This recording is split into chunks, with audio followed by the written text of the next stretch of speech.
welcome to the Antimatter radio show, live from West Lafayette, Indiana, August 6, 2009.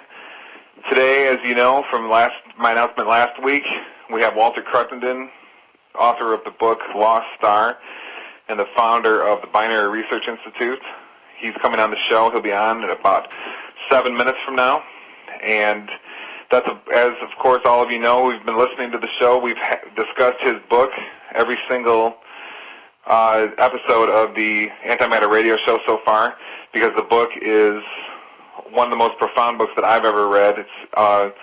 It was as if I just fell into my lap. It was the information in that book was information I had been waiting for, and it was exactly what I needed at the time. It made all the dots come together in a lot of research that I've been doing, and we're really going to be honored here to have him on the show in a few minutes to discuss his book Lost Star, and he's got a conference coming up, the CPAC conference, which is coming up by, I forgot the exact date. I'm actually going to be at that conference. It's this fall out in Southern California, and a lot of experts in the area of research of what is called the Great Year, which is what Cruttenden's book Lost Star is all about, these cycles of history that we've discussed.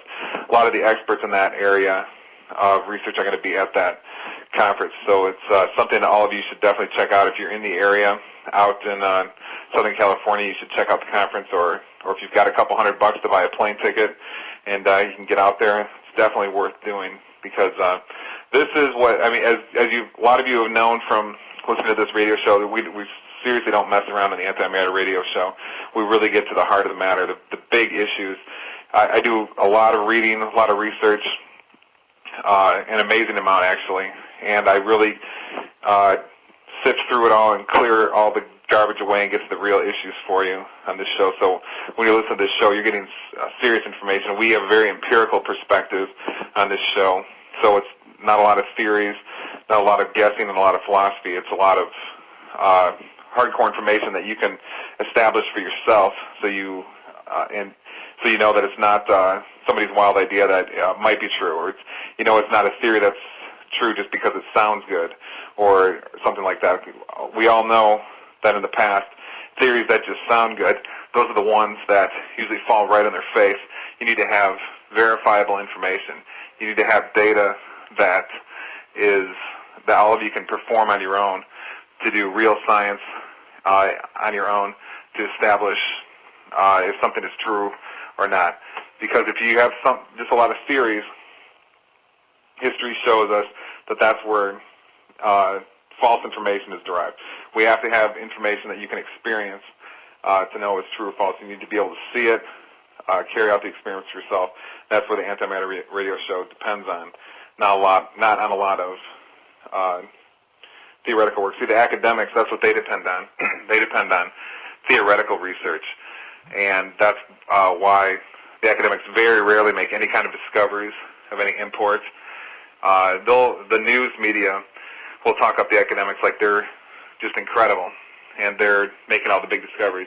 But if you really go through on your own and make an honest survey of the research that the academics are doing and the discoveries that they've really made, you'll find that the academics, in fact, aren't really making any big discoveries at all. In fact, they can't explain almost anything. For example, our oceans on planet Earth are only about 500 million years old.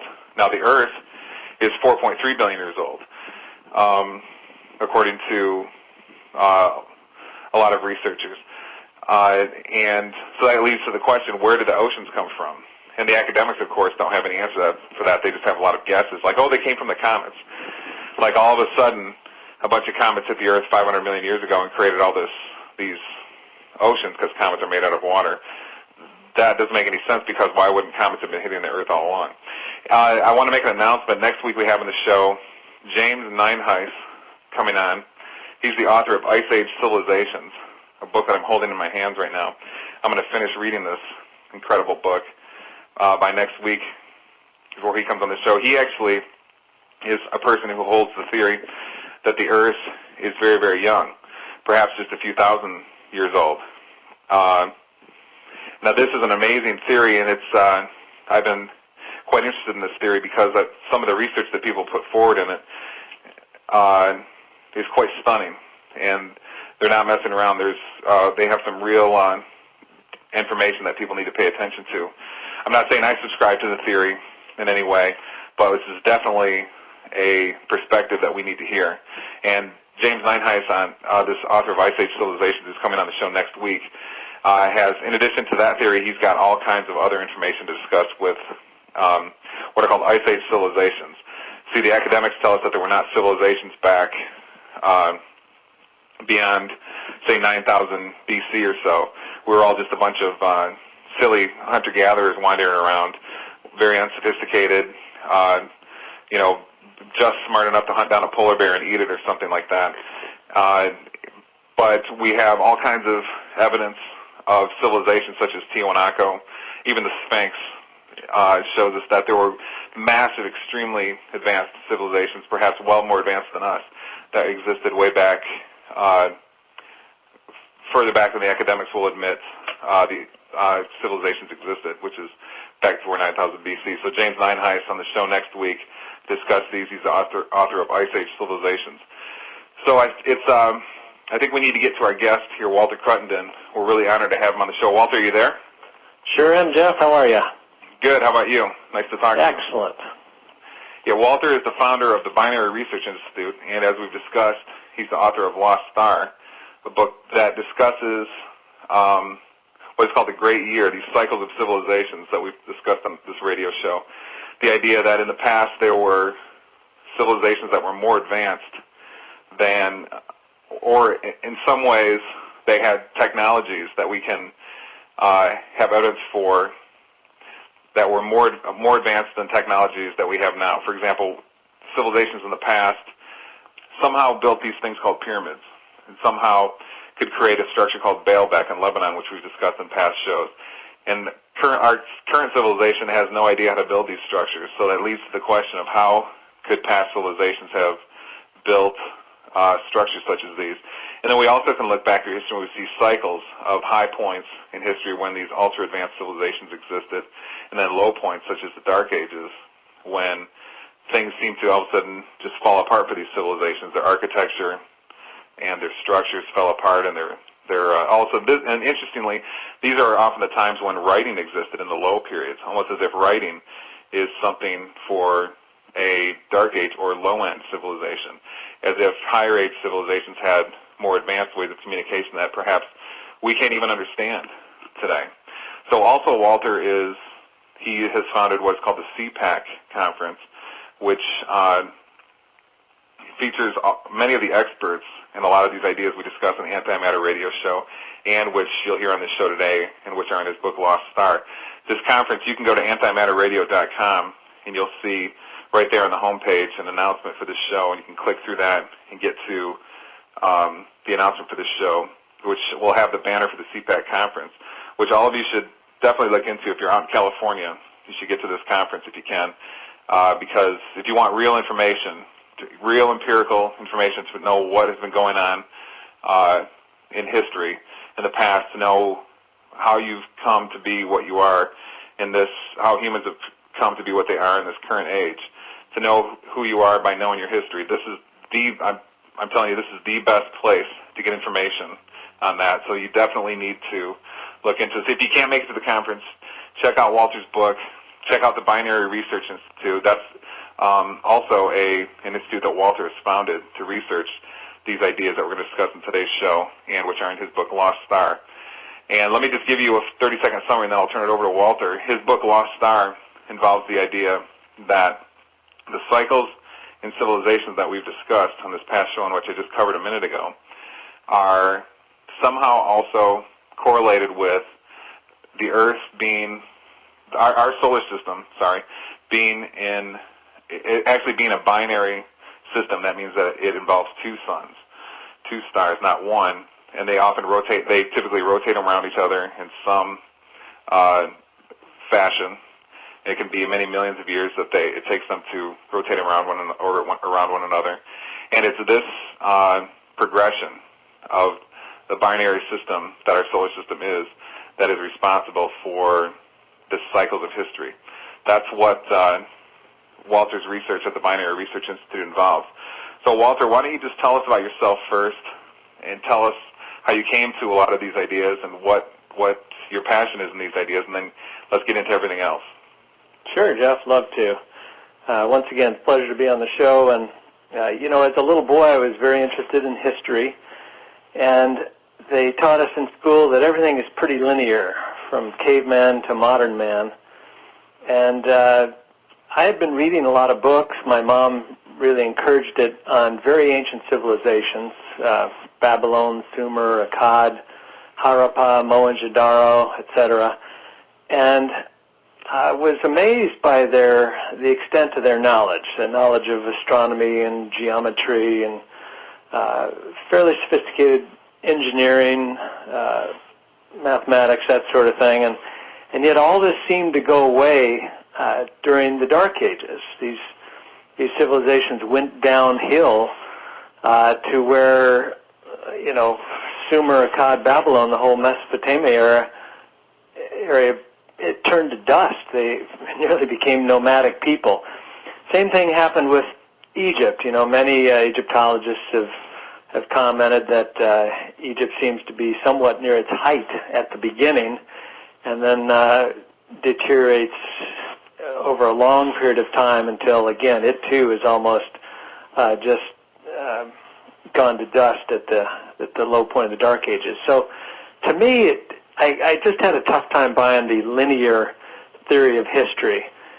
And it was always in the back of my mind, but I didn't pursue it until I came across a book written by Swami Sri Yukteswar in 1894. And he's an Indian sage, a Vedic Sanskrit scholar. And in there, he talks about these cycles of history, which the Indians call yugas, or the yuga cycle.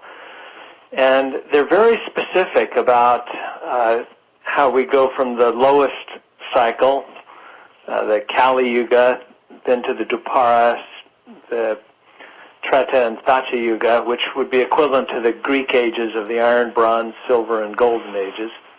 And then how we then go back again. And in there he's got just one little line about that the ages are indirectly the result of our solar system's motion through space. And so when I read that, it took me on about a 10-year journey to really investigate if it could be possible. Is there any science behind it at all, or is it just a wish? And so that's basically what we've been doing at the Binary Research Institute, is investigating the cycle, everything we could get our hands on about these different ages, the quality of the ages, and I've pretty much come to the conclusion that this idea of a great year, that was Plato's term for the cycle, which over 30 ancient cultures spoke about in their myth and folklore and passed down stories, does seem to have a basis in fact. I think that it's real. So, Walter, you're saying that this shows up in ancient Indian writings, this shows up in ancient Greek writings. Does it show up worldwide in ancient writings? Yes, and I don't think it's always as clear as you find it in the Indian and Greek writings. Hesiod, the Greek historian poet, wrote beautifully about the quality of the higher ages, and the Indians go into great depth on the different characteristics of each age. But there are hints of it. Even in the Bible, the book of Daniel makes reference to this dream of Nebuchadnezzar's, which is talking about the great year.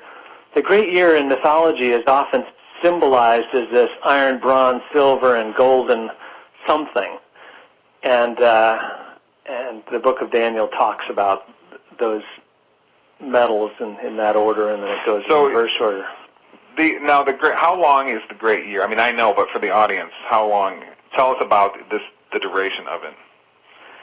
Yeah, it's one precession of the equinox, which is presently calculated at about 25,665 years or so. But that is shrinking as each year goes by, the cycle length, because the rate of precession is increasing up. And then and we can get into that later, but according to the ancients, it will average 24,000 years. 12,000 years where we're in an ascending phase, where the geography and the environment of the Earth is more conducive to higher forms of thought, and 12,000 years in a descending age, where things seemingly go backwards. And therefore, our present system of time, 24 hours with 12 hours of AM and 12 hours of PM, which we can trace as far back as the Egyptians and Mesopotamians, that's about it, is a little microcosm of this cycle of the great year, 24,000 years. Now, Walter, is this something that we could say is a scientific study? Is it just the fact that we've got this in the ancient writings, or do the monuments worldwide, especially some of the underwater monuments, such as off the coast of Japan, do these also correlate with the Great Year and with the ancient writings, thus making it a scientific study that we can see with our own eyes today? Well, yes, if the Great Year is real, then one should find evidence of higher cultures in the past, before the Dark Ages. And the pit of the Dark Ages, which the Great Year scholars talk about, and it's interesting that even the classical scholars kind of agree, occurs around 500 A.D., about 1,500 years ago. So this is when most of the ancient civilizations had fallen. Even Greece and Rome are in ruins, and we're just in the depths of the Dark Ages, and we wallow there for, about another 1,000 years before you have the Renaissance, which is, the French word means rebirth of the cycle. And so that's the low point. Okay, so when I see the Sphinx, for example, well, let me use a different example. Let me use, just the one everybody knows, the Great Pyramids in Egypt, which, to my knowledge, in our known technology today, nobody knows how to build. That's why you don't turn on the Discovery Channel and they don't have a show called How They Built the Pyramids, because they only can come up with really wild theories that, hundreds and hundreds of men would pull up blocks on a ramp or something, which is, these blocks that weigh, 100 tons sometimes, and it's really difficult to see how men could pull these. So with the pyramids, for example, in Egypt, or there's better examples such as Tiwanaku in Mesopotamia, or Baalbek is one of my favorite examples. Would you call these evidence of a past race of humans or something, where something on planet Earth was going on that was more advanced than is going on today? Well, there was definitely something going on in that megalithic era, which is roughly, 5,000 years ago. 3,000 BC or so is probably, you're in the heart of it, maybe 2,500 BC, 2,000 BC, and then it's starting to fade out. And, we're not 100% certain on all this dating. But they did find actually a pretty good one in Corral, Peru, where the pyramids, they didn't have the big, huge stones like they have in Egypt, so they cobbled together different stones and they put them in a basket, and this basket is made of a vine that just lives for a year. And so when these baskets were put into place, the vines were hermetically sealed, and therefore we have very good dating on this carbon material, that this carbon material got in there in between the stones of the pyramid when they were built. And that dates to about 4,700 years ago. This is carbon dating from the University of Chicago. So it just kind of blew the socks off people that had, been studying South America and all our beliefs about the age of the cultures there. And it puts it close to contemporaneous with the ancient Egyptian buildings. Yeah, and there's a lot of correlations with how they a lot of their buildings. But anyway, Jeff, that is evidence of something going on. Why they're doing it, there's a whole bunch of different theories there. One, we can only understand what we can relate to now, but one that I really like is is by John Burke. He's a scientist out of New York. We've had him at a few of our conferences on precession and ancient knowledge. And he's visited over 80 different megalithic sites, pyramids, Stonehenge, Avebury, etc., where he's taken readings. And he uses ground electrodes, electrostatic voltmeters, and magnetometers. And he's found that there is something going on there where there will be a little charge that's emitted from the structures that will effectively stress the seed. And they can do this in laboratories today. People like Monsanto can, just stress a seed a little bit with a little charge, and then that seed will propagate a little, a little faster. Mm-hmm. And so it turns out there's some old myth and folklore about, taking the seeds to the top of the pyramid to be blessed. Well, John found, sure enough, if you leave them there for about 24 hours so they get a full solar cycle, as this Earth spins, this thing comes by and gets a little kick from the sun. And so if they're built over a geophysical discontinuity, like a river difference in plates or something like that, mm-hmm. it does produce this slight charge. And so that's just, a pinch of evidence that we barely understand, that it can have a very practical effect to help agriculture. Mm-hmm. Now, they may well have had different purposes, too, because John's picked up some very interesting readings at, say, Avebury that we don't even know how to explain. He doesn't know how to explain. Is John the one who wrote Seed of Knowledge, Stone of Plenty? Exactly, yeah. Have you had him on your show? No, I've got that book. I've been reading it. It's an incredible book. Good hard science, too. He's not a woo-woo guy.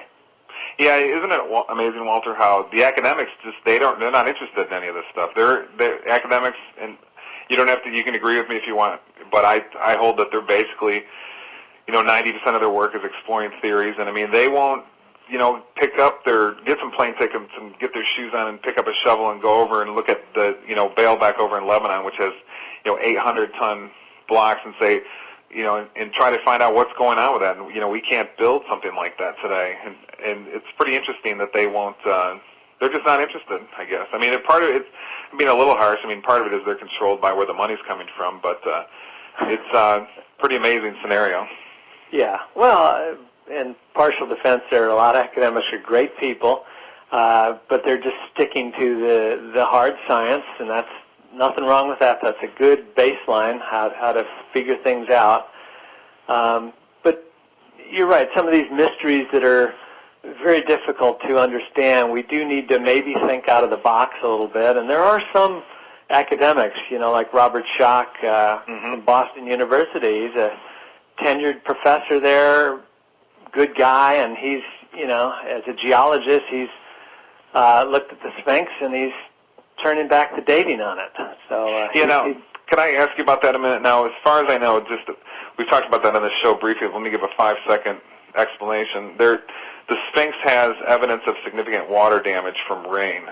So the last time there was that much water that could do that kind of damage was, back in the 10,000 BC. So that he would have had to have had thousands of years of damage, of rain before that to make that kind of damage. So the Sphinx, then, we're looking at possibly 15,000 or more years BC for its creation.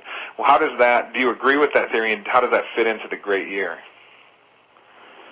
Schoch wouldn't go quite that far back. He would say that it's probably at least several thousand years older than believed, and what they presently believe is that it was contemporary with the Great Pyramid, the Khufu's era, or thereabouts, which is about 45 to 4,700 years ago, something like that, and depending on who you talk to. And then, so he says, maybe it's a few thousand years older. It could well be 5,000 or 10,000 years older, because the farther back you go, definitely the wetter that place is, which most climatologists agree to. So that is definitely one idea, and I think it's pretty good science. And I've actually went to the U.S. Geological meeting just to hear Schock speak, and there were about 100 geologists in the room, and about 98 of them all seemed to pretty much concur with his science, and a couple questioned a few points, but he was in the majority for sure. There are some other theories. One by Robert Temple, the author of Serious Mystery, and he just published a book, Mystery of the Sphinx, and he thinks it might be a little bit older, but not that much older, and that it once sat in a moat of water. And you do see the Sphinx in a pit right now. And so we're going to have him at the conference this year and have him go through that whole theory so we can better understand that. Yeah, before we go any further, could you tell us about the CPAC conference a little bit? Sure, yeah. CPAC stands for Conference, Procession, and Ancient Knowledge. This is our 6th annual conference. It's held at the National Academy of Sciences Beckman Center on the UCI campus at the University of California, Irvine. And we'll have 8 to 10 speakers there. I think we're at 9 listed on the site right now. And then the public is invited to listen in as we talk about some of these ideas that are pushing back the clock of civilization and really looking at ancient civilizations in a new way. So anybody that wants more information can just go to cpaconline.com. That's cpakonline.com. Okay, great. Let's get into Lost Star. I've got many questions about it.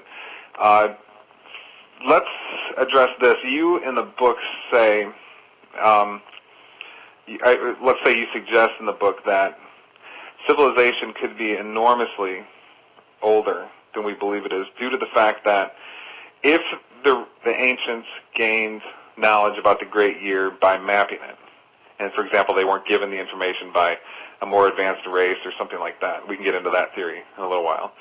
If they gain that information by mapping it, that means that you would have had to have gone through several cycles before the map made sense. So we're looking at culture, if that's the case, high civilization going back to 100,000 BC or something. What do you say about that?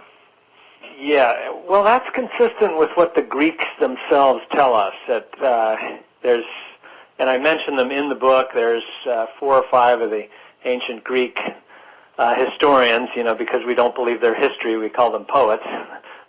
But they will generally quote closer to 200 to 400,000 years ago. And it's also consistent with what some of the Indian scholars talk about, and some of them go even farther, that you have these cycles that repeat over and over and over again. Of course, nothing really lasts more than a few thousand years, and even those structures are built out of, very, very thick stone. And so unless something is carefully preserved, you won't have too much structural evidence. But I think we maybe err a little bit, Jeff, in always looking for structures or technologies, gizmos and gadgets, as evidence that there was once a higher culture. If they don't have laptops and iPhones, then they must not have been a higher culture. It's sort of our mindset. Right. And the whole, if you read about these higher ages, it couldn't be, more different than it is now, in that they're recognizing that all the stuff we need is available in the natural world around us, and they're yogis. They've attuned themselves to nature, and they know how to pick up the vibrations of trees and memories from stones and things like this. And so, if those sort of tales are true, that this mythology of the sort of pre-Babel era, then we're not going to find tons of technology. We're going to find a very beautiful natural world. Mm-hmm. So the Greeks then were part of a descending cycle. So then we find that's where writing kicked in, and that's where the philosophy of materialism, such as the philosopher Democritus. We get a lot of these more familiar philosophies and technologies, and such as writing, emerging on the descending cycle. So, is our society then still in a descending cycle, this more descended cycle? And do you think that we're at the doorstep towards making a big shift upward, since we're in an ascending cycle now? Well, I think, I agree with scholars, whether they're mainstream or not, generally agree around 500 A.D. is the pit of the Dark Ages. Virtually every ancient civilization is gone by then, and the Renaissance hasn't started. We're really not on the way up. So the last 1,500 years, we have definitely been on the way up, and and we're new at these things, and we're going through very simple material progressions before we get into knowledge of finer forces, finally the discovery of electricity, magnetism, atomic energy, etc., just in the last few hundred years. And we're barely begun, on this 12,000-year upcycle. But speaking of writing for just a sec, Jeff, I like this story about Babel, and we find little bits of it in the Bible, and some references and some other ancient myth, that pre-Babel was a time when mankind communed with the earth. He spoke with one tongue, according to the Bible, and he, which is just the Bible to me is just the best efforts to save some of these stories, and and it's about the time then that man is building these structures, sort of the megalithic era, the ziggurats, that sort of thing. The tongues are becoming confused, and I think the way the Bible puts it is, because he built these structures, God confuses the tongues, or something like that. And then you go farther, and that's about the time people start writing things down. Writing begins. And according to Paramahansa Yogananda, who wrote that very famous book, Autobiography of a Yogi, and he also talks about these cycles, he says that in the higher ages, in the Treta Yuga, which is the Silver Age, that telepathy and clairvoyance are common knowledge. So, and he says that was over around 3000 BC or so, and so we're losing it around that period of time, and then, it's completely lost in the Dark Ages. And then he says by the year 4100 AD, when we go back into the Treta Yuga on our way up, telepathy and clairvoyance will once again become common knowledge. So how far are we away from having these wonderful gifts in time? Is this a good couple thousand years away still? Yeah, so 4100 AD, so that's, almost 2,100 years from now.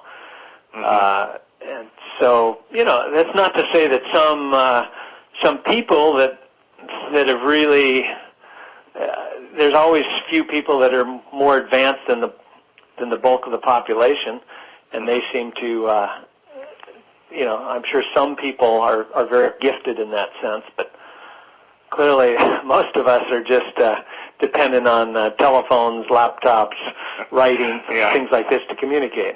Words, yeah. Let me sum up everything for the audience quick, and then I've got another question. So the basic idea here is that the religious texts, the ruins and monuments of the past, all point towards this grand cycle in history. Now, the key word there is cycle. It's a circular motion where we sort of repeat. We go from high, very sophisticated eras down into rather miserable Dark Age epochs, and then back again. And this repeats through history. This could have been happening for tens of thousands of years, at the least, this cycle. And it's extremely different from what I would call the rather non-empirical history we've been given by many experts, this linear history, as you called it, where we're supposed to just believe that we came out of an ice age, in 9,000 BC or so. And before that, we really don't know anything about ourselves until we were monkeys 5 million years ago. So the Great Year is sort of a new vision of history, and it's, I would say, you can agree with me if you want or not, it's much more empirical, to say the least, than the history that we're being given by anthropologists and historians that are more in the traditional, humans coming out of the Ice Age and all of a sudden building pyramids theory. Would you say that's a good summary of what we're talking about, or am I off in any way?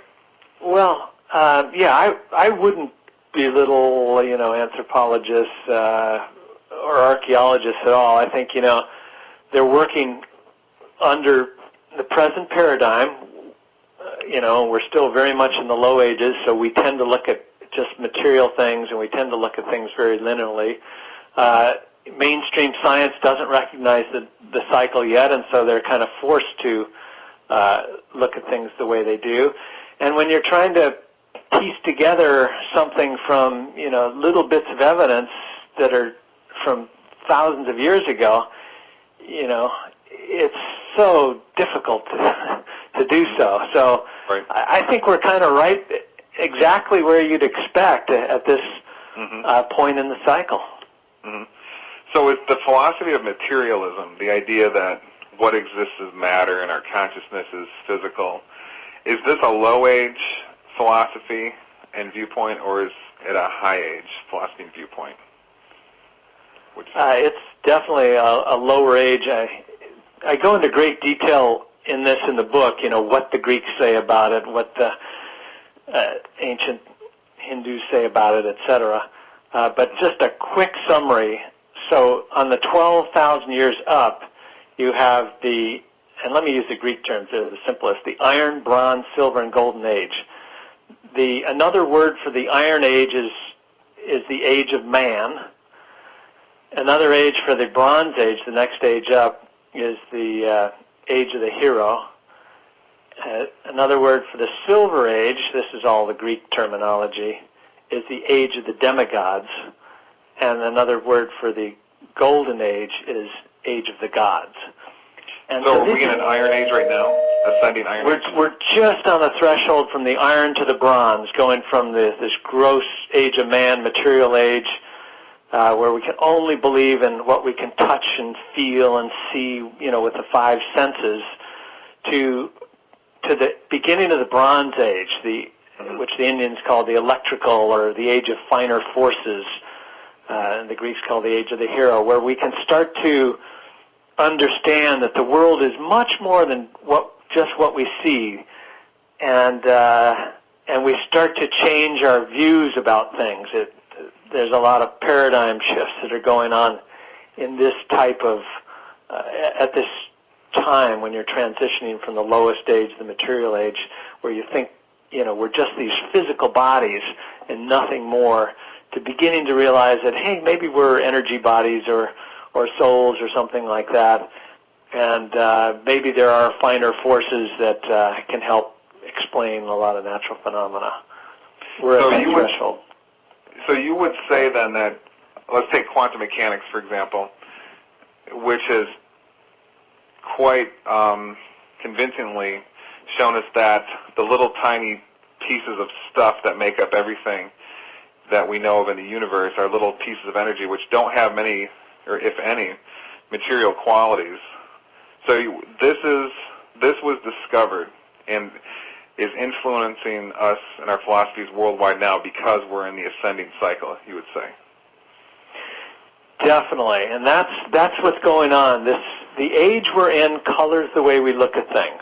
By the end of this age, instead of everybody thinking, I just exist in a material world and I'm just a hunk of flesh, pretty much everybody realizes this is all just a manifestation of energy, which is exactly what our quantum physicists are telling us right now, and I too am made of energy. And then, the Silver Age, the age of magnetism, the age of also called the mental age in India, you start to realize that it's all mind stuff. And so, it's almost impossible to comprehend ages above us because we're not there in consciousness yet. A cup can't hold the ocean. But it's very easy to comprehend ages below us because, we've been there, we can comprehend it, our minds are bigger than that, and it's so recent in our history. Yeah, it's sort of like try telling someone in the Dark Ages about, quantum physics or the internet or reality TV or something. And it's going to be very difficult for them to understand any of it. Oh, you're going to scare them. I sometimes use an analogy. If you could go back just a couple hundred years and talk to a farmer and, tell them that there's going to be iPhones so that we can all talk to people in China and that we're going to clone farm animals and, have rovers on Mars, he'd kind of say, well, why do you want to talk to people in China? Do you speak Chinese? And, right. and why do you want to clone farm animals? Can't they reproduce anymore? He can't even relate to this stuff. It's impossible. Now, Walter, I have all kinds of questions, but I want to make sure we get to what you think is most important first. Before I intervene here with 50 questions for you, do you have anything that you want to add? Anything at all? Oh, I think we're on a pretty good roll, Jeff, but okay. There is just maybe one little interjection here about the cause of the rise and fall of the ages, because that's, what people always wonder. And mythology about this is kind of vague except for one thing. They always relate the ages to the movement of the stars, and particularly the precession of the equinox. If you look out at the stars on the equinox, they will slowly change, almost imperceptibly year to year, only 50 arc seconds. But if you look over, thousands of years, you will see, where the equinox, say the spring equinox, used to fall in Aries and it falls in Pisces, and now, it's at the proverbial dawning of the age of Aquarius. That's not just some New Age hippie statement. That's actually what you see if you look at the equinox in spring, that, we're leaving Pisces and it's starting to come into Aries. And so they just use the stars as a marker of where the lower ages are and where the higher ages are. And so this great myth and folklore, and there's a wonderful book on this, it's called Hamlet's Mill by Giorgio de Santillana and Hertha von Deschen. And there's hundreds of myths in there, and you can see how they relate them all to the stars. And so much of our research, Jeff, has been focused on, why bring the stars into this? And besides a marker, it turns out that, the reason we see these different stars is presently hypothesized that the Earth wobbles. It's called the lunisolar theory of precession. But we think that it actually is better explained by the ancient reason, which is that the whole solar system moves. And either model can produce the same observable, with the stars seemingly moving across the sky at the rate of about, 30 degrees every 2,000 years or so. And so it's just something to keep in mind as people think about this cycle, that it's indirectly due to our solar system's motion through space as we go to a different environment and, different geography of the Earth and space. Just as our environment affects us here on Earth, if we go to a different geography, and it can make it easier to grow things or harder to grow things, blah, blah, blah. Likewise, as we move in space, it can have this beneficial or negative influence on us. And so that's what allows. Excellent. So these cycles are driven by I already, of course, I'm just trying to outline this for the audience. They're driven by changes in consciousness. Now, what is it specifically that you discuss in the book that is responsible for changing our consciousness to these horrible periods where we're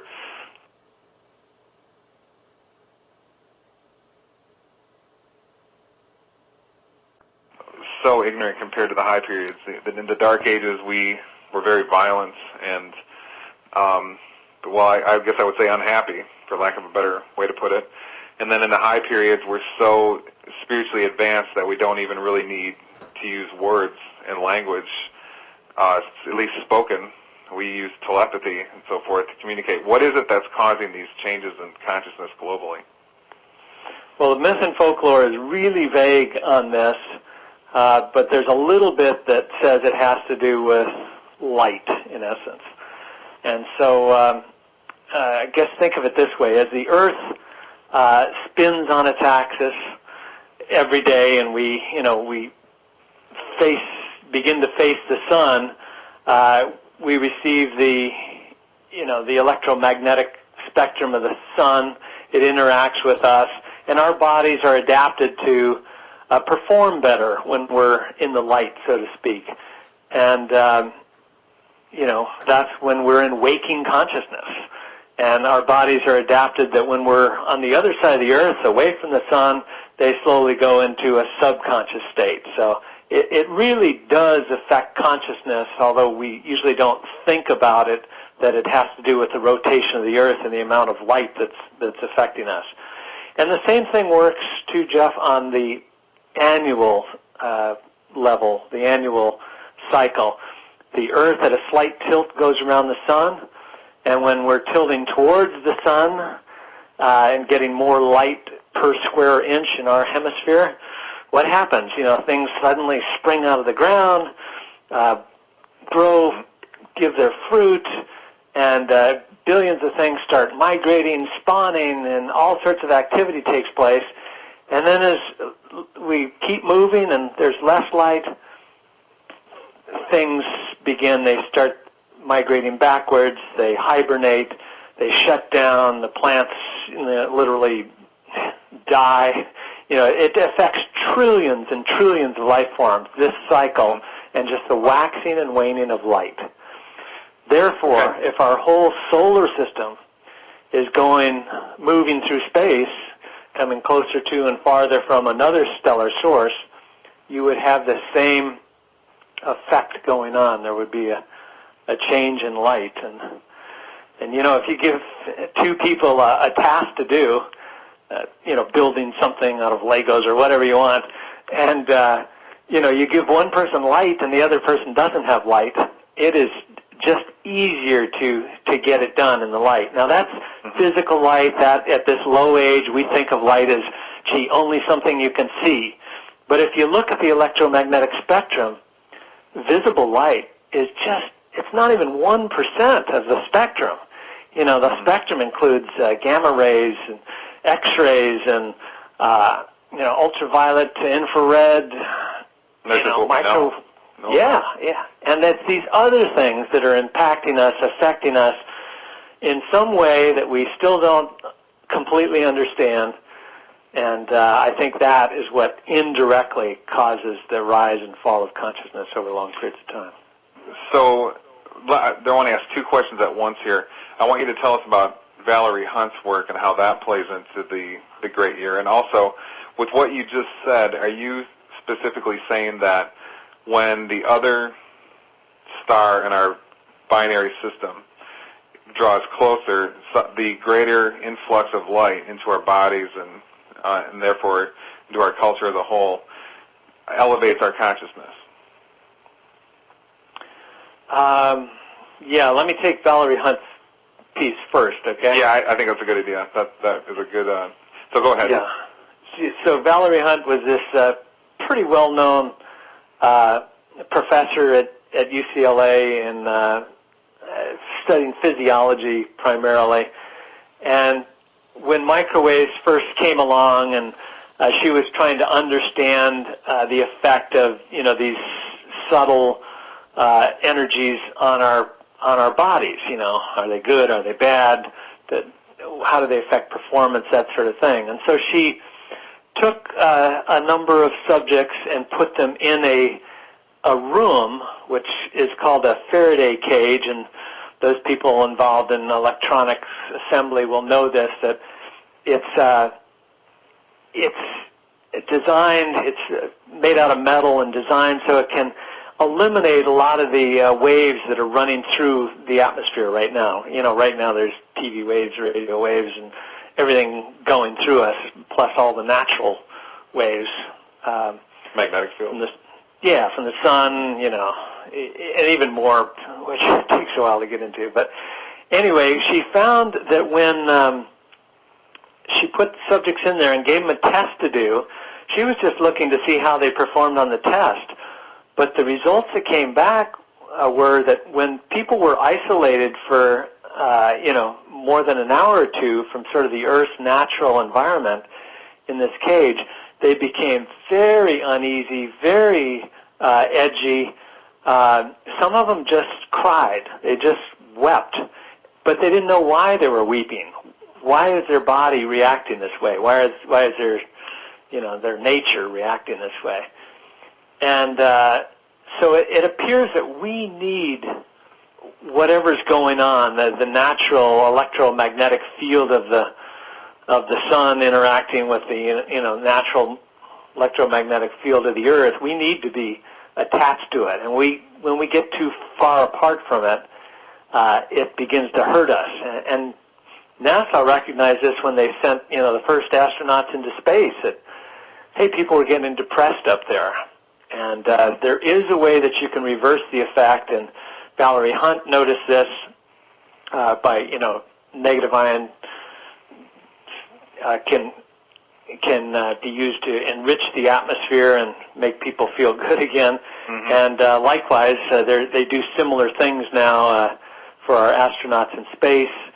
And in fact, most of the air filters sold in Japan have these negative ion generators in them because it's something that's generated naturally by waterfalls and near the ocean and stuff like this. It just makes people feel good. Mm-hmm. So what we're saying here is that certain kinds of electromagnetic radiation help our well-being. They can, let's say, like spiritualize us. They make us more spiritual. And the lack of them will make us fall into lower levels of intelligence, into depression, and so forth. Now, one thing I want to say here is I've been reading, actually because of reading Lost Star a year and a half ago or wherever when I first read it, I've become extremely interested in magnetic therapy and have started my own a little daily practice of magnetic therapy, and I sleep with a magnetic pillow. Excuse me. And I've noticed it's helped I meditate daily because I'm a Buddhist, and I've noticed that it's helped my meditation routine rather dramatically. It was going well before, but it dramatically helped it. And also, there's been other sort of aids to my life that it's brought about. And I know that from reading about magnetic therapy, in general, a lot of experts in that field assert that AC currents are harmful to the body, and then the DC currents, which is what the Earth operates on, is sort of a tonic for the body. And the stronger, well, I mean, if you strengthen it a little bit compared to what the Earth is just offering now, say up to a couple thousand Gauss onto the various points, say per square inch to the body, it greatly increases your health. It greatly increases your intelligence. The experts in magnetic therapy say it cures and eliminates the possibility of cancer and really almost any other kind of disease, unless you're doing something extremely harmful, like smoking, for example, to provoke cancer. Yeah, we just kind of use it, Jeff, as this is a gross hypothesis that there's something going on with the electromagnetic spectrum of the sun and stars. I mean, all stellar sources are huge emitters of spectrum, and the Earth. And when it's in its most natural state, it seems to be most beneficial. And but we haven't really taken it any deeper than that. I don't know how it works. We have looked at things like transcranial magnetic stimulation, TMS, and it's interesting that Dr. Persinger's. Yeah, not so much his, but I was looking at the anti-depression work that's been done clinically, and it really works. Some people that have severe cases of depression, you can give them a treatment with this, and it seems to work for anywhere for 3 to 6 months, and then they need another treatment. I don't think anybody really knows why, but there is some clinical evidence that it's helping, and supposedly, the magnetic age is the next age. So I'm not sure that we'll completely unravel it. And when we think of magnetism now, we think of sort of a material, physical magnets and that sort of thing. And I just get the sense when I hear some of the monks that talk about this sort of thing that they're talking more about a human magnetism or a spiritual magnetism. That's what we call it now, but there's some sort of higher magnetism that is difficult to understand. Yeah, sort of like as if through the process of meditation we generate magnetism in ourselves, or it comes from some natural phenomena outside of us in a stronger way than now. How about and our bodies wouldn't attract metal any easier. So we use the word magnetism, but it's really a higher form of magnetism. It's something different. Good. That's good clarification. How about the idea of it's a two-part question: pole shifts and 2012. What does that have to? These are on a lot of people's minds. It's the pole shift concept is even making the mainstream media these days because the Earth's magnetic field, to my knowledge, is decreasing rather quickly, and there's even big holes in it in places. Of course, that makes a lot of people think that there's a pole shift coming, and if that happens, then a lot of people start saying, oh, wow, the Mayan shaman kings were correct in their prediction about 2012. This is a huge topic, and I'm skimming it over quickly. A lot of listeners of this show are pretty familiar with it. What do you think about that? Is there any credibility to this, and how does it fit into the Great Year? Most of my work has been focused on the Great Year, this Platonic cycle, this rise and fall of the ages, and so that would say it's a fairly gradual effect that's taking place. That's not to say you don't reach certain points in the cycle where so many things become obvious, and yet all your institutions were formed hundreds of years ago, and so you kind of have to break those down to have new ones to. And so you probably have, shifts going on from here and there that are fairly significant. But the only way that the work I've actually done on studying these polar movements is in relation to precession, Chandler wobble, things like this. And it looks like that there's really several different motions that people talk about. Number one is the magnetic pole is always moving. It's moved about 30 kilometers in the last year or so. The actual geophysical place where that pole is centered on our Earth, and it's moved from Canada to Greenland to Russia and Alaska, etc. It sort of goes around there, and that's not a big deal that would shift just a little bit. Nobody knows why that happens. Then you have another type of pole, of course, which is the spin axis of the Earth. And that, as you know, generally now points to pretty close to Polaris, the star Polaris. And that is supposed to move a little bit due to precession, and it's either due to lunar solar forces actually wobbling the Earth, or it's actually due to the whole solar system moving. But whatever causes it, it seems that the axis changes orientation. But that cycle is very slow. That's about, again, this 24,000 years, roughly. And then there's some that talk about, an entire shift of the crust on top of the pole, and this is the Hapgood sort of theory where the skin moves like skin of an orange over the surface of the orange. And I don't think there's too much evidence of that, because if you look at, island chains, archipelagos. I'm over in Maui right now, and you look at how the Earth has been shifting over this hot spot that causes all these islands. It's been very gradual, a very nice arc. You see the same thing in the Aleutians and other places. That's been pretty stable for millions of years. And then, of course, there's a flip of the magnetic pole, which happens every 700,000 years, as you find it in the geology of the Earth. And that's interesting, and I guess we supposedly are due for one of those, and I wonder what that would actually cause in outward effects, as birds, would they migrate differently, and what would really happen there? Yeah. So that's interesting. Yeah, I'm kind of with you. I want to know what's all this 2012 magnetic field does. All this basket of topics that are we're discussing here at once. But I'm with you. I don't really have a lot of conclusions to make about it. I'm sort of waiting to see what happens in 2012, if anything. But it is interesting.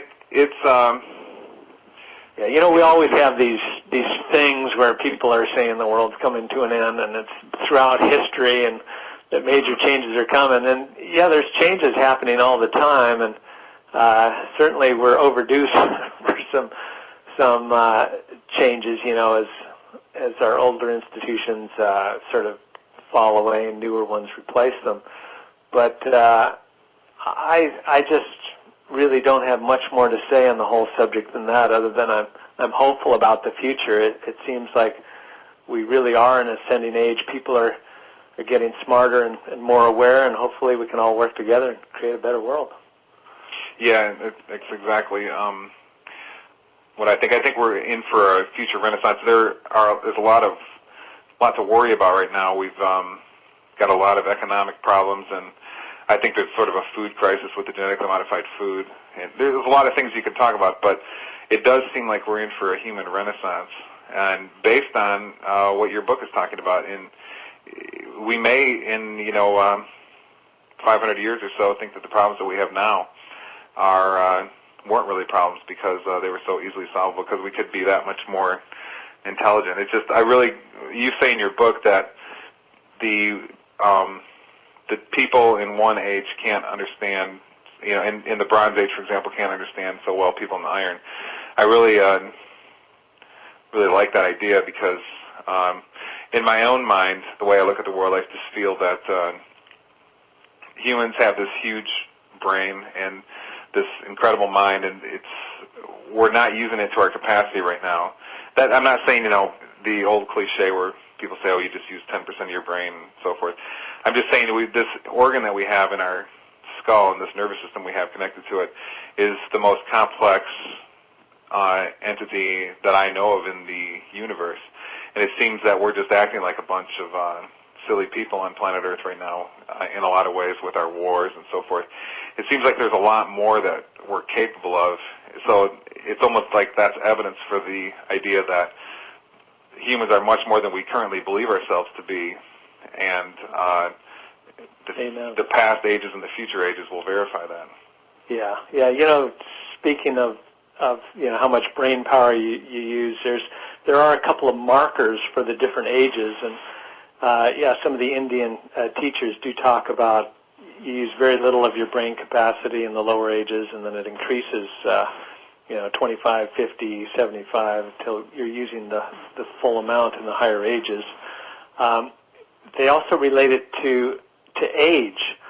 So in the lowest age, people rarely live to be 100 years old, and in the next highest age, by the end of this Dwapara, people living close to 200 will be more commonplace, and then in the next one, 300, and then the next one, 400 or so.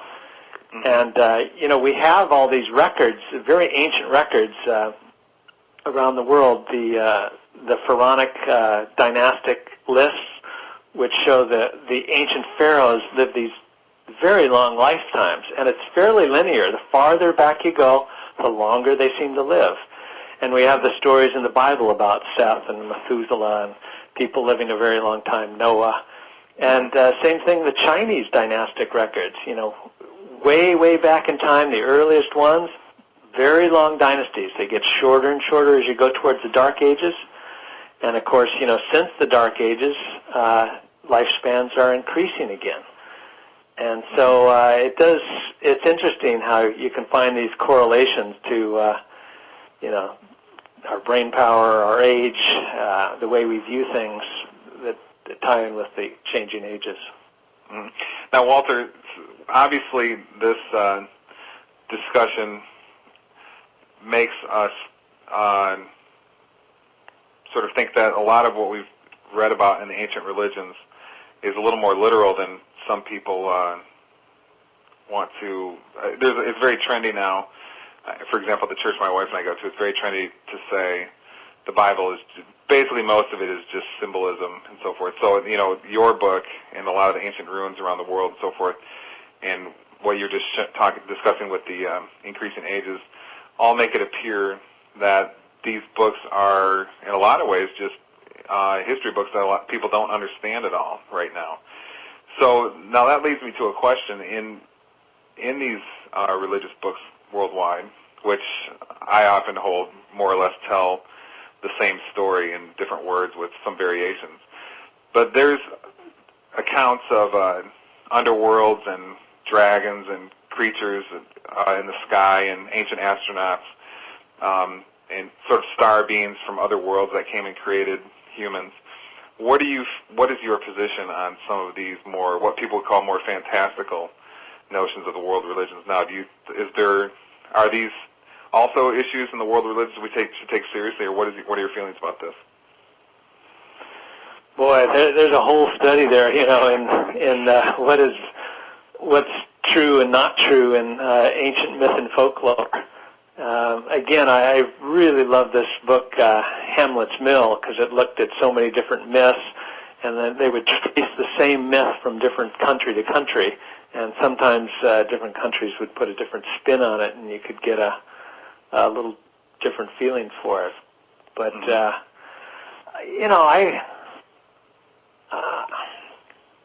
I think that ancient man was very, very intelligent. He lived in tune with nature.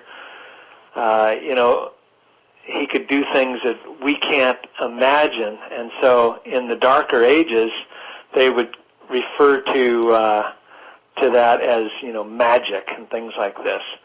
And whereas I think in the higher ages we can, it might seem magical to us now, but we'll discover the underlying principles of, physics or metaphysics, whatever it is, that things have reasons.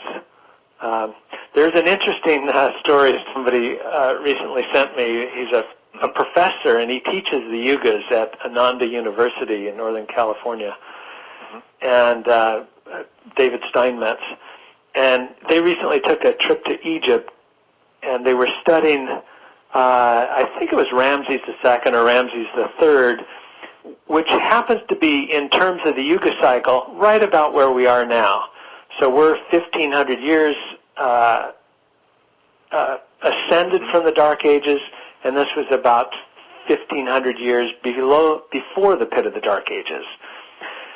But of course, they're coming down from a spiritual age and to a material age, and we're going up from a material age to a more spiritual age. At least that's the way some would interpret it. Mm-hmm. And so they have then a court case, and somebody has died. And just like they do now, they have a judge and they call in witnesses. They're trying to find out, who killed this person and whether they're guilty or not. And whereas now we can only admit material evidence, physical things into evidence, back then they had a different type of evidence they could bring in. What they did was they actually called the deceased as a witness. And so he was somehow channeled, and he was able to point to who the murderer was, and that helped simplify the trial. So I just found that so interesting, and it sort of tells you the character of the ages and how we can really not understand how things worked in a prior higher ages, because we've really lost touch with that level of consciousness. Mm-hmm. So how about the idea, this is a more fun topic, it's sort of speculative but fun. In my meditation work, I've seen some things that have rather shocked me, and I'm reluctant to even discuss them with people I'm really close to that trust me, because I don't think anybody would believe it, but in some of the more productive times of my meditation work in the last 20 years, I've seen some things that remind me a lot of what people have written about in the religious texts. Now, is it possible that in the higher age our consciousness can see more than we see now? I mean, I look out my window here and I see beautiful sky and green trees and houses and so forth. Is it possible that in a higher state of consciousness there's more to that picture that we could see, other coinciding worlds or spirit worlds or star creatures or something that all these world religions discuss, in which in the golden ages or the silver ages are accessible to our consciousness, which is higher at that point, which we don't see in the current age now? Without a doubt. You can see it as we come up from the depths of the darkest ages. We expand our capabilities, but when we're still in the material age, we do it through material means. And so we do it through telescopes. They help us see farther. Or through microscopes. They help us see smaller. And, we use sort of mechanical ways to expand the senses, or, ability to talk to somebody. You get microphones, and then, telephones with wires, and then wireless telephones, and soon you can talk to, somebody around the world without any wires. And so all our capabilities are expanded, first in a material way, then in an energetic way, and then in a mental way, and then in a spiritual way. Those are, the four basic qualities of each of the ages. So, you tell me how we do this energetically and mentally expand. I have a tough time relating to that, but maybe you're sort of tapping into it a little bit intuitively through I hope so. some of your meditations. Well, I'm pretty inspired by, there's this great cycle going on, and I can just simply see it. When I read your book, it just was absolute. How everybody's got 5 or 10 books they've read that just absolutely shattered their paradigms and changed the way they see things. Your book was one of mine. Another one that I've talked about is Henry David Thoreau's Walden, for example. But when I read your that's one of my. Yeah, I've read that one several times. But it's interesting that in this cycle, excuse me, we find people such as Jesus, such as maybe Joan of Arc, or people that do seem to be higher than what the age they're in is as if they're living. They're just an exception that's living in age, as if their consciousness is in a higher age than the rest of the people. Now, it makes me think that all of us could do things. Maybe there are technologies or spiritual technologies out there, or in some way we could figure out how to elevate our consciousness in a way that they are in a silver or golden age. And I've been very curious of that. Of course, like you say in your book, meditation is possibly a higher age technology, that's how I've started to refer to it in the same way on my radio show and in writings and so forth, as a high age technology. And it's I don't know, it's as if this is something that's inside all of us. It's a sort of a cliched statement, but I do believe this, that is that, when you smoke DMT, for example. I never have. I'd like to, but I've never been able to get my hands on any of the great psychedelic that the shamans of the Amazon take part in. They say as soon as they have the psychedelic inside them, they're in contact with some higher intelligence, perhaps even the creative intelligence behind everything. And it's interesting that this plant does that to them, and what's DMT is in all sorts of plants, and it's naturally in our consciousness, and we don't really do too much, put too much into ourselves when we smoke DMT. It's as if we're mostly just catalyzing what's already in ourselves. So I do live by the idea that we could create, if we could figure this all out, we could create a golden and silver age perpetually for ourselves, which would be, when you hear about the horrors of the Dark Age, and when I look at our current wars that we're engaged in now worldwide, anything from Zaire to Iraq to Darfur, it just really makes me long for humanity to become more of what it actually is. And we need to find these energies that are responsible for altering our consciousness, or maybe I should say, bringing our consciousness to what it really is. Do you have any comment about that before I move on? Well, sure. That's kind of in the back of the book of, in Lost Star Myth of Time, I think chapters 8 and 9, we start to get into, what were things really like in the higher ages. And again, I'm trying to interpret it through little bits of myth and folklore and some of the deeply meditating monks and nuns that I know that, seem to have some insights into these matters.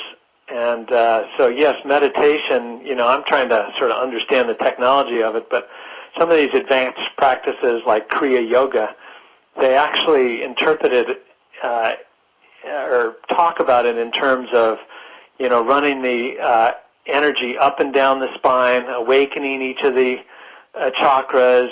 They call it magnetizing the spine.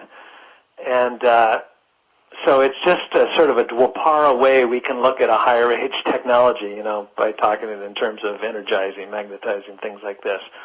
But I guess it's really tough to fully comprehend until you do it a lot and sort of feel the benefits.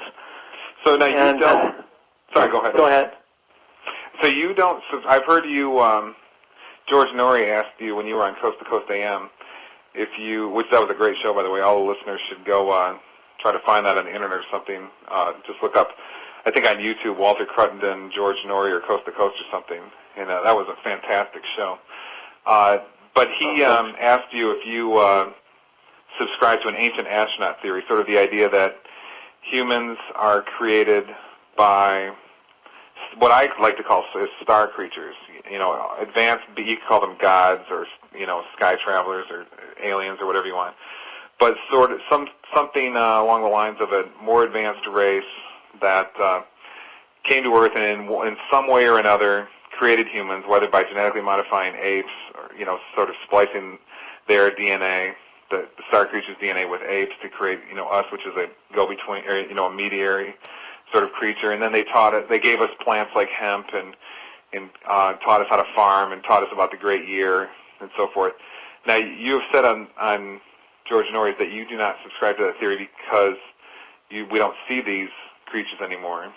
I'm wondering if you just could comment on that, why you don't subscribe to that theory, if you think it's a theory that's just there's too little evidence, or what you feel about it. Yeah, well, I think that, there's interstellar influences that are occurring all the time. We can talk about that. But when we think of aliens and spaceships and stuff like that, it's just a real sort of material way to relate to other material things on some planet or something that might be really, really, really, really far away. And so I got a feeling that the universe is even more complex and more beautiful, more unimaginable than we ever have imagined. And that, have you read Swedenborg's work by any chance? What's the title? He wrote half a dozen books back in, I think it was 1700s, and he was sort of this mystic, seer, inventor. And when he talked about aliens, he was often talking about, angelic beings from other spheres, other realms that we couldn't see. He was talking about, life forms on the sun, stuff like this that sounds completely ridiculous and impossible to material world consciousness today. And yet I think there might be a grain of truth in that if we don't limit life to some other biological form that has to get in a spaceship and come over here. Right. So that's sort of my thoughts on it. Yeah, we like you said earlier in the show in different words, we formulate things and how we see them now. And I think you had on your radio. By the way, all the listeners should listen to should go to, I think it's binaryresearchinstitute.com. Listen to all your radio shows. They're some of the best radio I've ever heard, no exaggeration. You just had, I think his name's Gregory Samos, on your show, and he discussed how, I actually bought his book after I heard that show, and I've been reading it. And all the ancients, in general, I mean, Brahman was compared to an infinite sunlight, and Buddha was compared to an infinite sunlight, and the sun was often worshipped and called to be conscious. And we have, I mean, if we all look inside our own heads. And throw Jesus in there, too. I mean, he said, ye are gods. These things that I do, ye shall do also, and greater things. And, you know, I'm not trying to espouse religion, but I think there's a really deep truth in that. Mm-hmm. Well, it's as if the religions are, as I said previously, describing more or less the same story and saying that this is what we're all capable of. And we have this way of thinking now in the world, which we call science. I don't use that word so much anymore. I use now empirical thought, because science has been so sort of taken over by big money and whatnot. But it's as if the religions are not understood in the scientific perspective. And, you know, in a book like Samos's book, where he's talking about an underlying consciousness, which we can't recognize. Right? If we look inside our own thoughts, we see something which we cannot put into words. Nobody can describe love. Nobody can describe a feeling or a thought. And, you know, if I look inside your brain, or if somebody looks inside mine, you find, in the material perspective that we're in, we just find brain cells and so forth. So, I mean, that right there, this proof that we all can see with our own experience inside of us of our non-physical consciousness, just should really tell us all that there's something huge going on. I mean, the academics have not been able to really get their hands around consciousness and try to put it in good terms and describe it. And this is just good evidence that there's, like you just said, there's something absolutely huge about our whole cosmos, that in our current age, our current state of consciousness globally, we're having a difficult time understanding. When we get to this a higher understanding,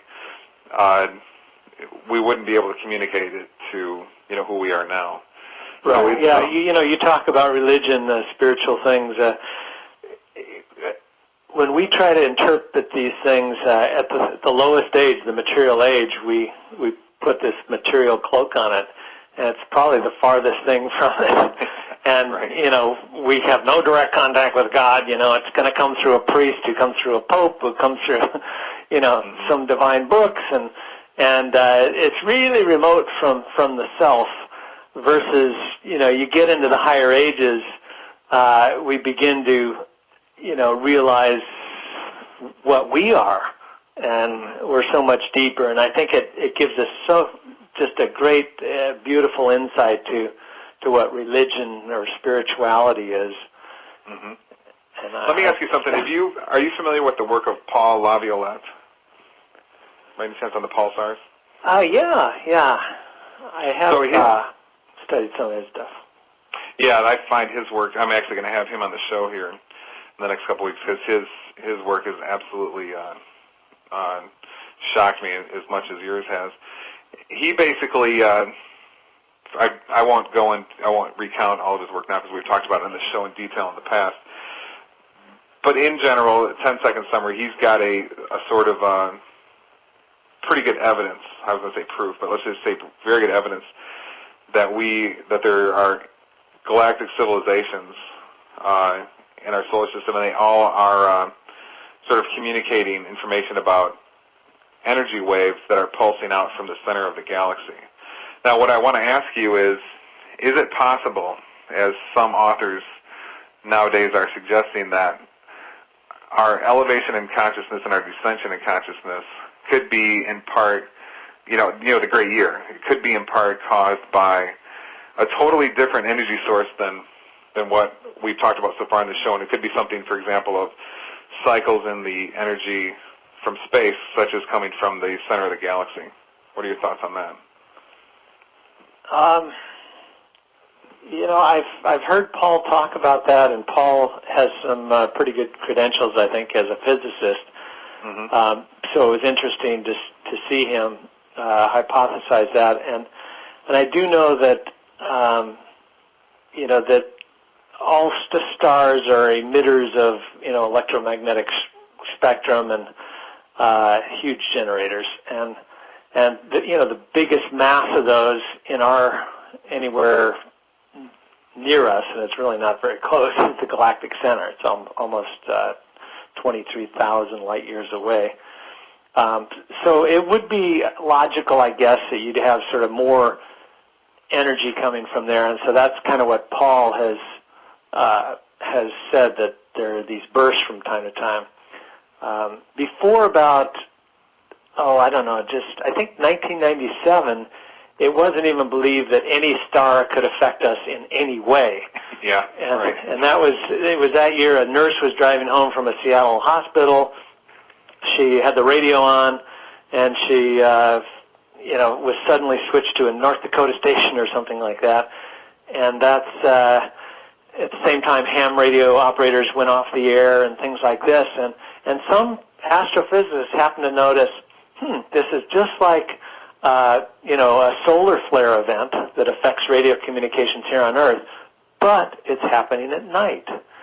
And so he did some tracing and realized that, there's some other stars that now and then they give off these huge, gamma ray bursts, and they're actually, affecting our ionosphere, our magnetosphere, and, having real effects that we can sense here in our instruments here on Earth. And so from that point on, I think even mainstream science just recognizes, okay, stars have some effect on us.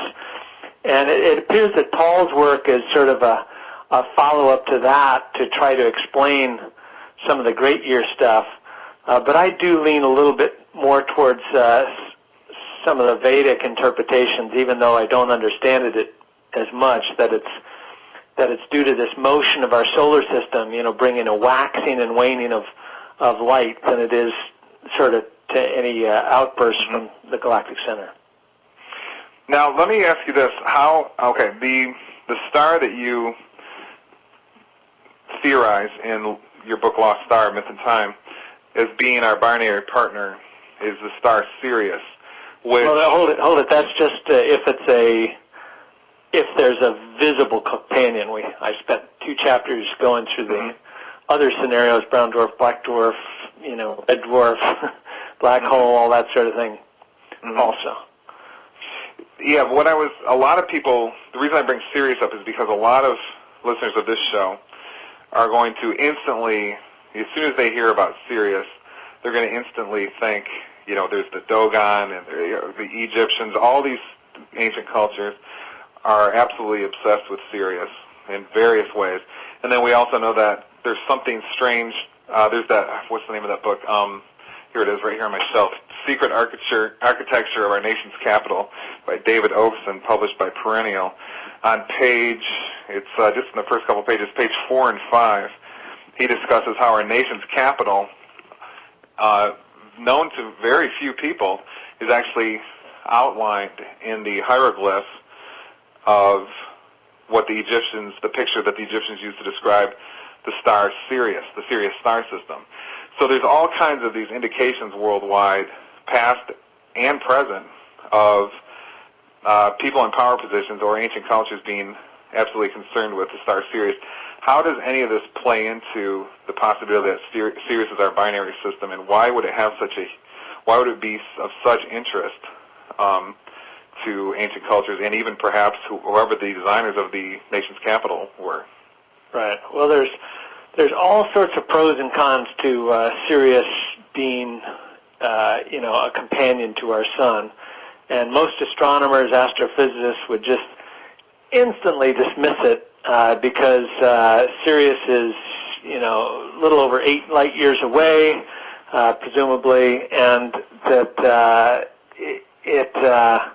it's just way too far away for our solar system to get around in 24,000 years, one precession cycle, and therefore it's pretty easily dismissed from sort of.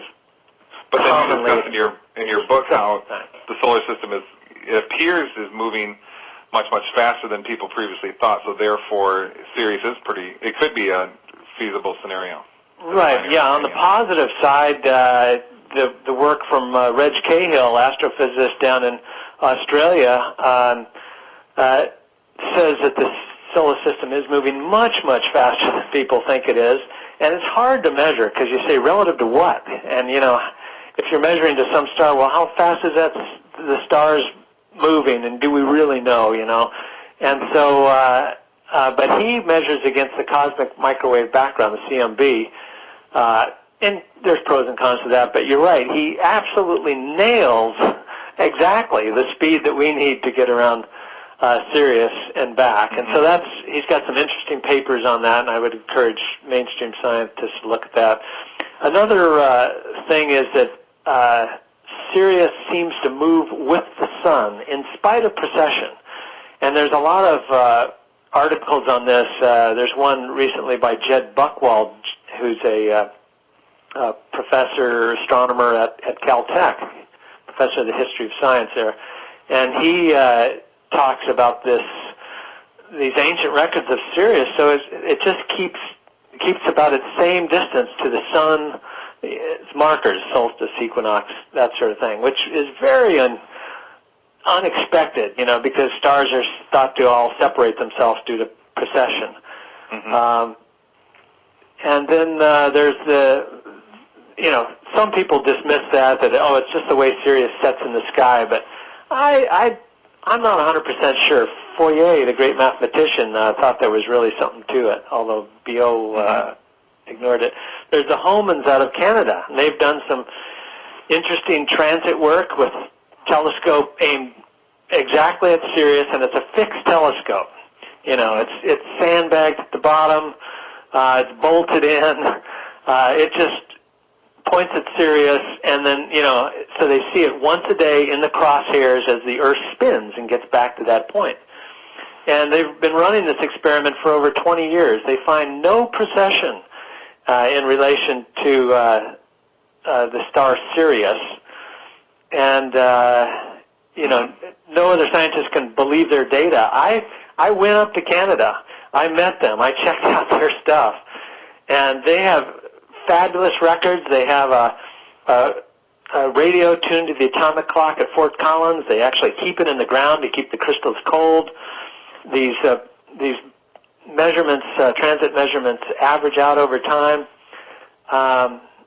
It looks a lot like Sirius could be our companion because it would be the one star that moves with the sun and does not precess.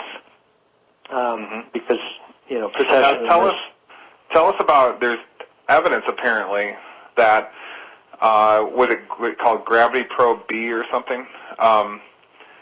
We sent up a probe. Maybe you can tell us about this. How we discovered some unexpected precession, and does that precession point towards Sirius being the companion, or some other companion, or is it too hard to tell? Gravity Probe B doesn't have anything to do with Sirius, but indirectly it's produced some data. So we've been thinking of ways we can have to look and see, does the Earth wobble, or is it just the solar system movement that causes this apparent wobble, the stars moving backwards across the sky at the rate of 30 degrees per 2,000 years. And we looked at the Gravity Probe B because it was this ideal experiment, sent up there with a perfect gyro pointed at another star. It should be far above the wobbling Earth, should not have any precession in it whatsoever. And yet they got all these goofy readings, so much so that NASA gave Gravity Probe B an F. And I happen to think it might get an A, but they just found something that was completely unexpected, and that precession isn't caused by the wobbling Earth, it's caused by the whole motion of the solar system. Not that torques the Earth's axis in any way, but as the solar system moves, it gives an apparent change of our axis relative to the fixed stars. And so, we're still trying to get the raw data there because they had some hints in their press releases that they were finding the precession effect. And I've been up to Stanford and I've met with them, and but it's going to take a while until they release that stuff. That's interesting.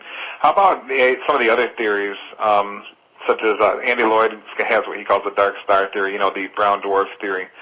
Do you feel that these are better candidates or worse candidates, or is it too hard to tell for what the companion is? Of course, a brown dwarf is just a dense star that's not very bright, which is apparently just out of view right now.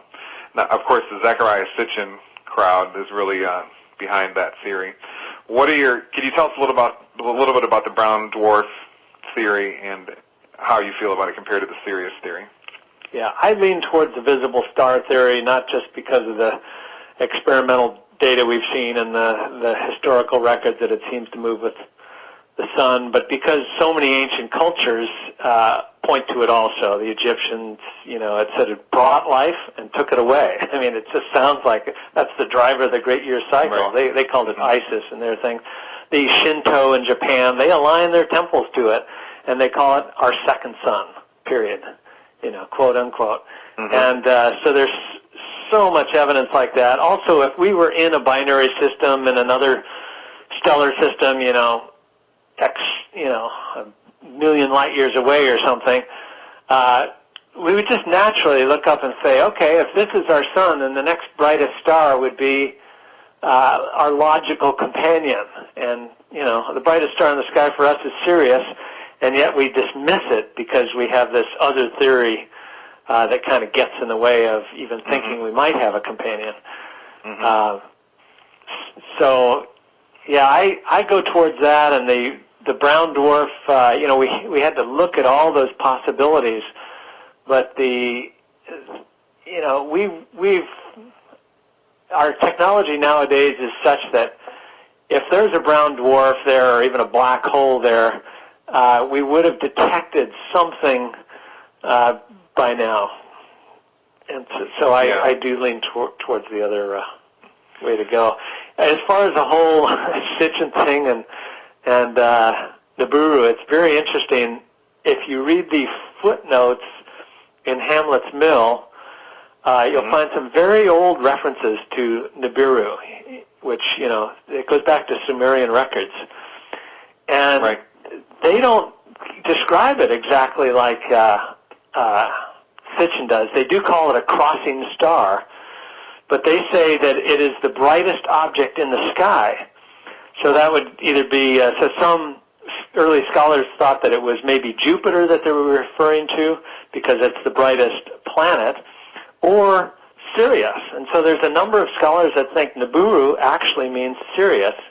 And if it would be a crossing star, that would exactly fit the companion scenario, and it would be the one star that sort of seems to cross across the skies, as some Arabic records talk about. And yeah, I agree with you on that, and I've shared that same opinion. And I'm a big fan of Sitchin, but I do agree that some of his discussion of Nibiru is a little bit quick, to put it that way. Now, here's a question I've been wanting to ask you for a long time. It's an off-the-wall question. Now, in our culture, economically, we value gold and silver and, metals like platinum and so forth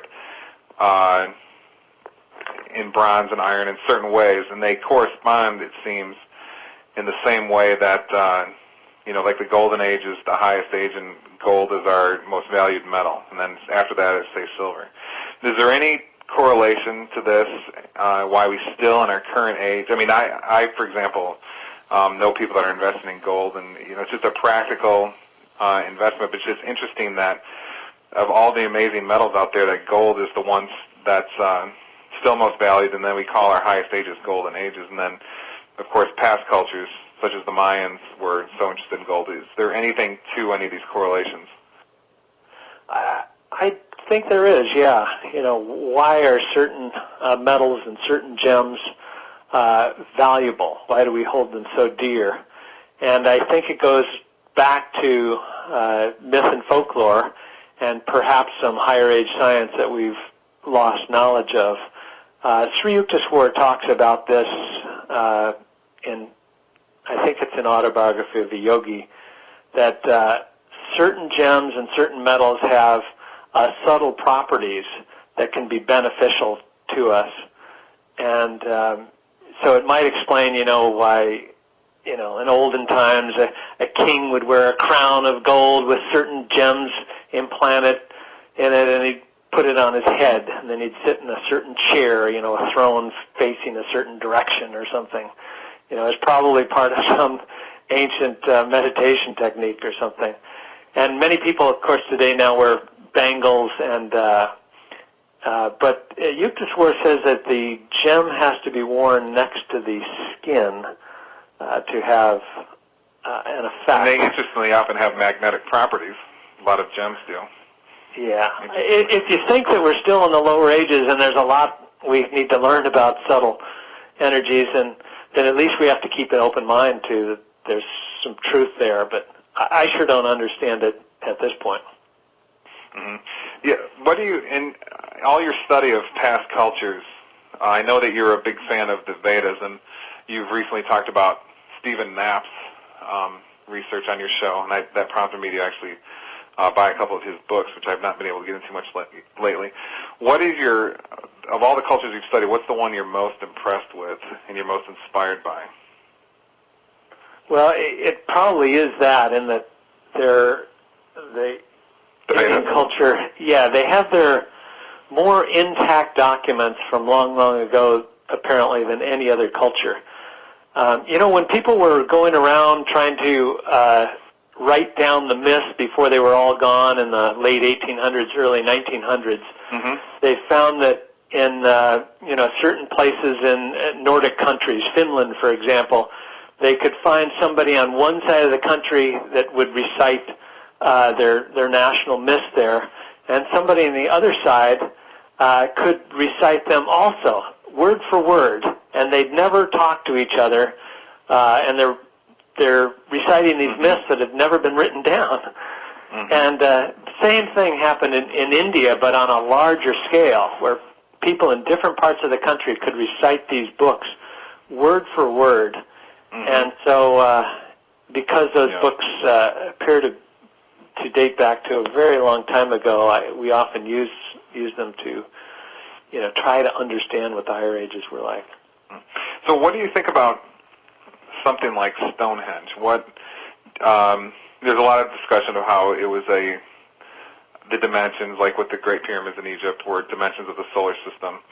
But when you think about Stonehenge, where does that fit in to the Great Year? And what exactly was its purpose, do you think? I really don't know, other than to say that what I was taught when I was at school was that man was a hunter-gatherer 5,000 years ago, 6,000 years ago, and he could barely grow his crops, and so he needed a calendar to make sure he would plant them at the right time and harvest them at the right time. So what did he do? He went out and he got 50-ton-plus stones, dragged them together, and built something aligned, to the cardinal points, so he could grow his crops better. And I think a few anthropologists have come along and said, well, maybe he had to be eating pretty well just to have the time to do that. Mm-hmm. So that's dismissed, and we really don't know. But I have been studying Avebury, which is, not too much farther away, I think 30 miles or so. Mm-hmm. And it is an even larger circle, although not as impressive because it's, some of the stones have been torn down. And that's where I think I mentioned my friend John Burke had gone, and he took a magnetometer to stones. You know how we were talking about pole shifts, where how you tell how the magnetic poles are on the Earth by looking at old stones? Right. So he took a magnetometer and took over 1,000 readings of all the 66 remaining stones there. And he figured out where the positive pole and the negative pole is on each of those stones, based on, because all stones have a positive side and a negative side, not just magnets. It's however they're grown by the Earth, in relation to the North and South Pole. Mm-hmm. And you'd expect them to be all random. what he found was all the stones have their positive side facing the next stone in line in front of them, and their negative side facing the last stone behind them. Mm-hmm. So they're aligned by polarity. And Jeff, I don't know what that means, but it does tell us that this ancient culture was aware of subtle magnetic properties of stones that it takes us a magnetometer nowadays to figure out, and they were aligning them to similar to how we would create a particle accelerator, like CERN nowadays, where we align magnets. Mm-hmm. And it's not to say I don't think they were using it for particle acceleration, but it must have had some purpose for them to go to all that effort to put those very heavy stones in place and align them by polarity. Mm-hmm. Yeah, there are huge mysteries. Well, they're mysteries to us in our age or our level now, but you just think that in the higher ages, these were just as simple as riding a bike, whatever they were doing. That's my suspicion. They had some kind of natural abilities or technologies or something that were very basic them due to their higher level. I myself do not rule out the ancient travelers or the star travelers theories that there are civilizations that have come here to help us at certain times, and for some reason or another, we don't see them now. And it may not have been this material where they come in some clunker UFO that's made out of metal or something. It could have been a technology or a method that we couldn't even put into words right now of how they came into contact with us to help us in the higher ages. And could be. Did you ever look at Ronald Mallett's work, professor at the University of Connecticut? He's someone you might have on your radio show, because he's a professor that's talking about time travel, and he's building an experiment to observe time traveling on a very small scale, just a neutron in a circulating light beam. And so he's kind of using Einstein's theory to, if you can bend light, you can cause something to travel through time. Mm-hmm. And, when we talk about light, we tend to think of visible light, but as we mentioned earlier, there's many other things in the light spectrum, in the electromagnetic spectrum. It could well be, and this is just for fun, I throw this out, I lose all credibility with all mainstream scientists, but that these ancient circles were somehow a technology to do this. And there's even an old African myth where these stone circles, there's thousands of them all around the world. The African myth is that there's two people go to a circle, one goes into the circle and one stands outside. The one that goes into the circle disappears, and when the one outside, when he gets back, he talks to his friend on the outside, and the friend says, where were you? Where did you go? And he says, not where did I go, when did I go? Mm-hmm. Right, yeah. Mm-hmm. Yeah, as far as light goes, whoever and whatever the beings were that wrote down and influenced our ancient religions, they were absolutely concerned with light, and they did not hold it to be, quantum moving as a wave and a particle, and that's about it. They held it to have some sort of special power connected to, if not identical to, God or the religious creative powers of the cosmos. I mean, when Paul was traveling, or they call him Saul in that part of the Bible, was traveling to the road to Damascus, he had his vision of God where I think he fell down because it was such a powerful vision. They called the vision light. So that and many other reasons would lead me to conclude that our current description of light that we have in our physics books and so forth is, there's a lot that is going to be added to that in the coming centuries. And I think a lot of physicists really suspect the same thing. They're absolutely baffled by what they're finding when they do their research in quantum mechanics, and they sense that there's something huge and powerful that we're on the verge of discovering. And I think it's probably just, the word research is two words, research. We're doing a research. Our scientists are researching what has already been discovered, and what we're going to find is that light is this, is somehow some divine force or something, to put it in poor words, since I don't have any better words to use. So I definitely agree with you that when you were describing how what's possibly behind the cycle of the great year is light in some way. But light, as we were both sort of agreeing, and not in a way we traditionally and typically understand. Not just visible light, the entire electromagnetic spectrum, yeah. Yeah, right. This energy, which we call gamma or X-ray or whatever.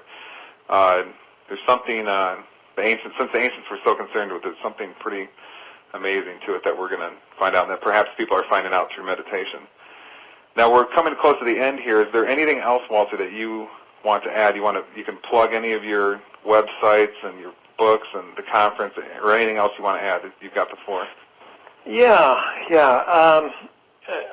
A lot of people say, okay, so what? We're in this great cycle. Ages go up and down. What does that have to do with me? And we had made a film on this topic. It's called The Great Year. It's narrated by James Earl Jones. Anybody can get it on Amazon.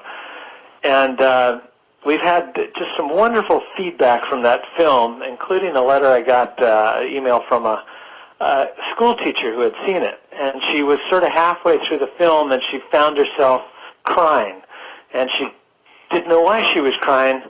And then she realized, as a little girl, she had believed in this great cycle, a higher age, a beautiful earth with tremendous potential, and that she was much more than just a physical being. And she'd been told in school, stuff it, forget those thoughts. There was no golden age. It's just a fairy tale.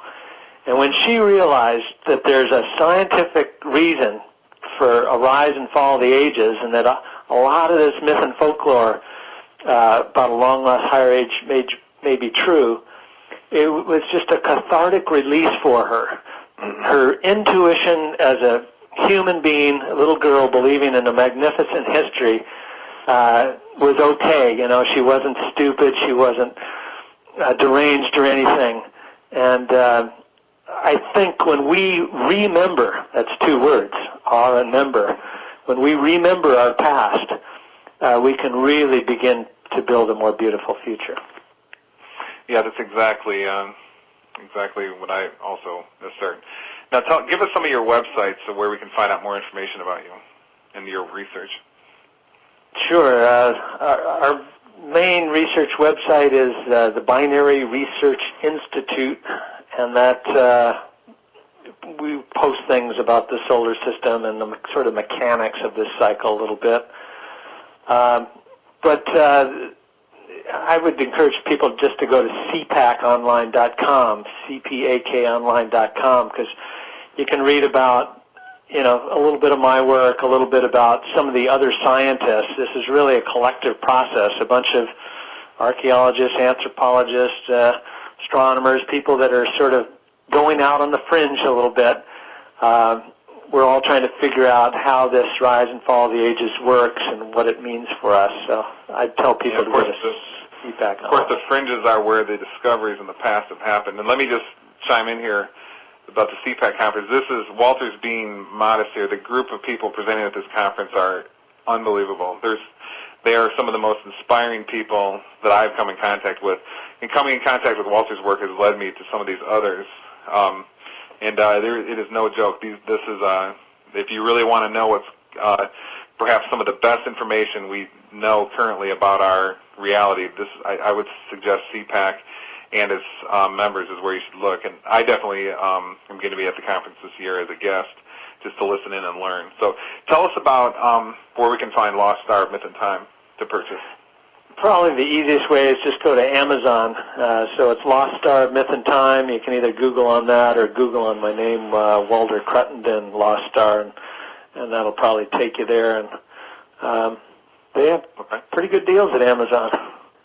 Yeah, you can pick up the book for just a couple dollars, sometimes a couple pennies when you get some of the used ones. Yeah, the used ones, right.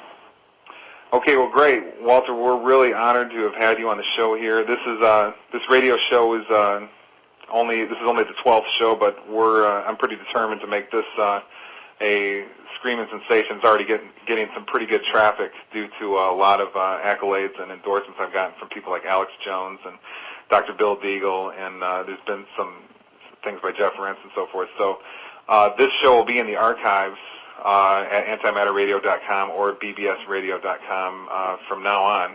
It'll be up probably later tonight or tomorrow morning at antimatterradio.com. So if everybody should tell their friends to download the information, listen to the information in this show with Walter, because this is very important in all my research and investigating reality since I was in really junior high when I really started getting into intensive research about things, becoming extremely curious about things.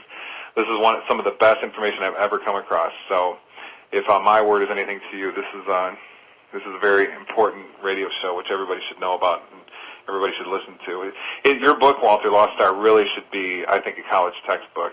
And I don't know exactly which classes it would fit into because it's so comprehensive. It covers so much ground. But perhaps archaeology and anthropology would be a great place to bring it into college. Hopefully there are professors out there who will start to do that. And well, if you enjoy history, it's a good book. Walter, we got to wrap it up here. Walter, we're really honored to have you on the show, and I look forward to talking to you down the road. And thank you very much.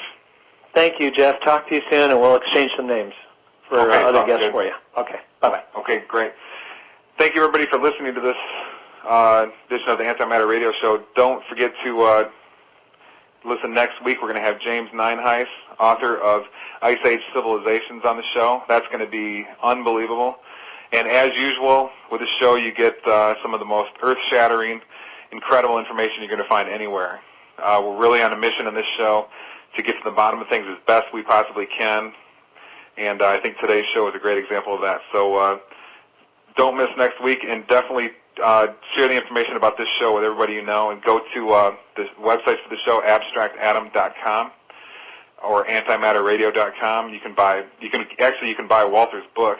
If you go to antimatterradio.com, there's a little button on the left-hand side called Store. You just click on that, and you'll see Walter's book, Lost Star, right there. You can purchase it there if you'd like. And I'd like to thank everybody for listening, and